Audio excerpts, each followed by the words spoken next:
Throughout history, what was the ultimate symbol of power? Was it massive armies, sprawling territories, or impenetrable fortresses?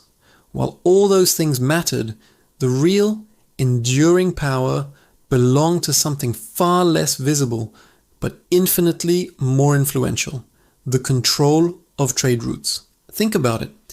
Trade routes weren't just simple paths for moving goods from point A to point B. They were the world's first global networks. The arteries through which flowed not just silk and spices, but money, ideas, technologies, religions, and even entire cultures. They were the lifelines of civilization, and whoever held a tight grip on them didn't just get rich, they got to write the rules for everyone else. Let's start with the most famous example, the legendary Silk Road. For centuries, this network of trails wasn't just a road. It was the backbone of the entire Eurasian continent. It connected the mighty empires of China in the east with the bustling markets of Rome and later Europe in the west. Control over even a small segment of this route was like owning a license to print money. Empires and kingdoms along its path, like the Parthians or the Sogdians, grew fabulously wealthy, not by producing goods, but by controlling their movement. They levied taxes, provided protection for caravans for a hefty fee, and became the essential middlemen. This wealth wasn't just for luxury. It funded powerful armies, built magnificent cities, and sponsored incredible advancements in art and science. More importantly, it gave them immense political leverage. They could favor one trading partner over another, starve a rival empire of critical resources, or flood a market to destabilize a competitor's economy, all without firing a single arrow. Control of the Silk Road meant you could weaken your enemies from 1,000 miles away simply by turning off the tap. It was economic warfare long before the term was ever invented.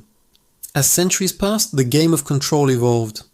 The fall of Constantinople in 1453 effectively slammed the door on Europe's overland access to the east. This didn't end the desire for Asian goods.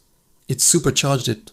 This single event triggered a desperate search for new pathways, pushing European explorers out onto the open ocean and launching the Age of Discovery. Power was about to shift dramatically from land to sea. Nations like Portugal and later Spain were the first to truly understand this new reality. They weren't just looking for trade, they were looking for total control of the maritime routes. Vasco da Gama's voyage around Africa to India wasn't just a brilliant feat of navigation. It was a strategic masterstroke. By bypassing the old land routes controlled by their rivals, the Portuguese established a direct line to the source of the spice trade. They didn't just trade though, they dominated.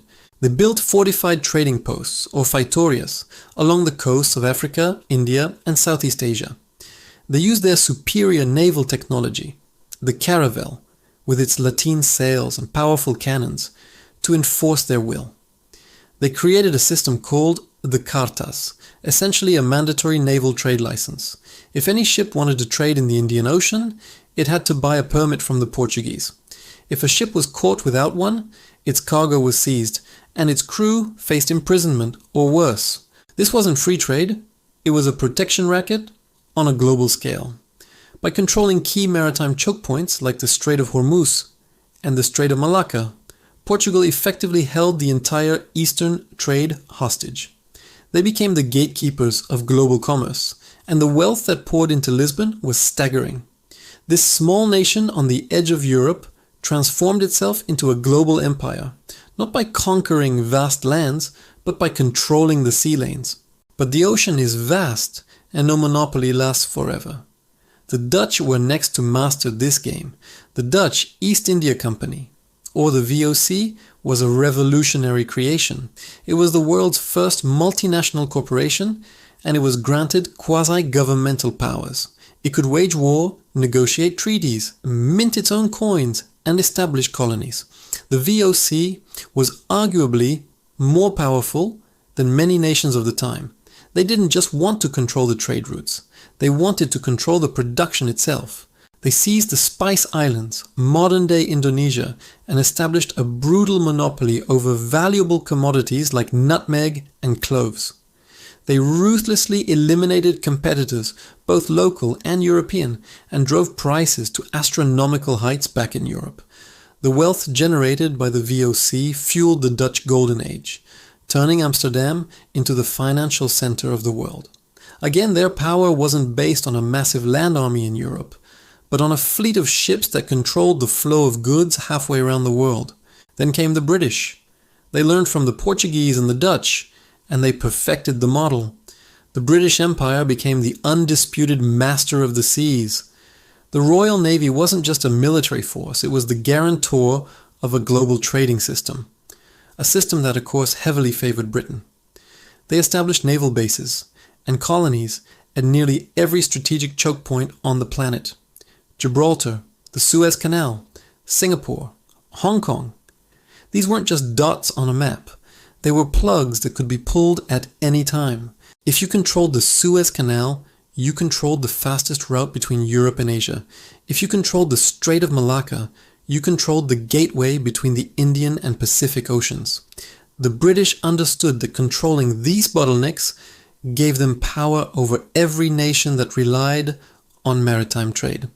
Their empire was often called an empire of the seas, built not on contiguous land, but on a network of ports and routes held together by naval supremacy.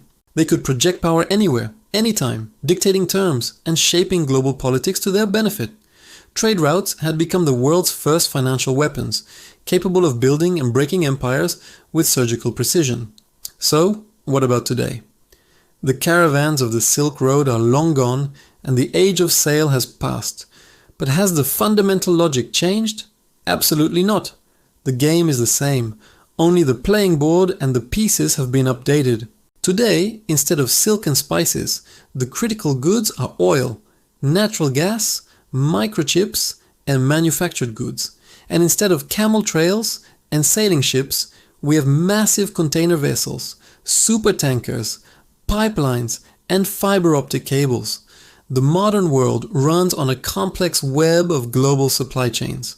About 90% of global trade still travels by sea. Control over shipping lanes and strategic maritime choke points like the Strait of Hormuz, through which a huge portion of the world's oil passes, or the South China Sea, a critical artery for global manufacturing, is more important than ever. A disruption in one of these corridors can send shockwaves through the entire global economy, affecting prices and creating shortages thousands of miles away. Furthermore, we now have new kinds of routes, energy corridors, the pipelines that crisscross continents, carrying natural gas and oil, are immense sources of geopolitical leverage. A nation that controls the flow of energy to its neighbors can influence their foreign policy, reward friends, and punish adversaries without ever deploying a single soldier. And perhaps the most critical trade route of the 21st century is entirely invisible: the digital data route. The undersea fiber optic cables that carry our emails, our financial transactions, and our social media posts are the new Silk Roads. The nations and corporations that build, own, and protect this infrastructure have enormous influence over the global flow of information and capital. They can monitor traffic, control access, and shape the digital world we all live in. History has made one thing crystal clear. To wield true global power, you don't necessarily need to conquer vast territories. You just need to control the flow. Because whoever controls the routes, controls the world. Thanks for watching. If you found this interesting, don't forget to like, subscribe, and hit that notification bell for more deep dives into how our world really works.